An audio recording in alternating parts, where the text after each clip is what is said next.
Birleşmiş Milletler İnsan Hakları Konseyi'nin 51. oturumu kapsamında konseye Doğu Türkistan'daki insan hakları ihlalleri durumunun görüşülmesi için sunulan tasarı ve özel toplantı yapılması talebi Kazakistan, Özbekistan, Pakistan, Katar, Endonezya ve Birleşik Arap Emirlikleri dahil 19 ülkenin oyuyla reddedildi. Ukrayna ve diğer 10 ülke çekimser oy kullandı. Ukrayna Milletvekili Inna Savsun, Uygur Türklerinin soykırımı hakkında üzüntüsünü ifade ederek Uygur soykırımı hakkında hükümeti bilgilendirmek için elinden geleni yapacağım. Ukrayna otoriter Çin'in değil insan haklarının yanında durmalı dedi.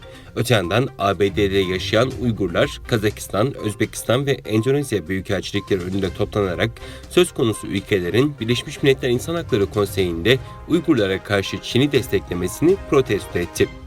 Konuyla ilgili açıklama yapan Uygurların manevi annesi Rabia Kadir Hanım, Uygurlarla ilgili Birleşmiş Milletler İnsan Hakları Konseyi'ne sunulan kararın reddedilmesi bizi hayal kırıklığına uğratmadı.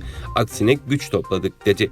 Çin Dışişleri Bakanlığı'nın bunu bir zafer olarak nitelendirmesiyle ilgili olarak Rabia Kadir, bunun Birleşmiş Milletler İnsan Hakları Konseyi ve batılı ülkelerin uluslararası konumu açısından bir başarısızlık olabileceğini, ancak Uygurlar için bunun bir zafer olduğunu söyledi.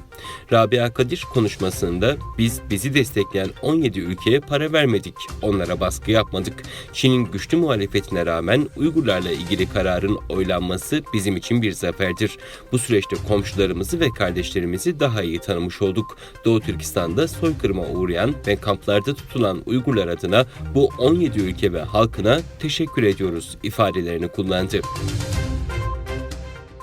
ABD yönetimi Çin'in askeri gücü için ihtiyaç duyulan kritik teknolojilere erişimini engellemek amacıyla gelişmiş çiplerin ülkeye ihracatına yönelik yeni kısıtlamalar getirdi. ABD Ticaret Bakanlığı'ndan yapılan açıklamada yeni ihracat kontrollerinin Çin'in gelişmiş bilgi işlem çiplerini elde etme, süper bilgisayarlar geliştirme ve bakımını yapma, gelişmiş yarı iletken üretme kabiliyetini kısıtlayacağı bildirildi. Açıklamada çiplerin üretiminde kullanılan ekipmanların Çin'e lisanssız satışına da izin verilmeyeceği anlatıldı.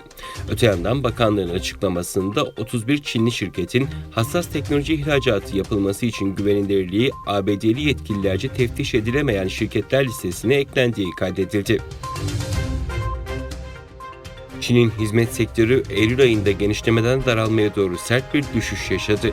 China Media ve Standard & Poor's Global tarafından hesaplanan Çin'in hizmet sektörü satın alma yöneticileri endeksi 55,0 seviyesinden 49,3'e geriledi. Böylece önceki 3 ayda görülen genişleme sona erdi ve yeniden eşik değer olan 50 puanın altına gelindi.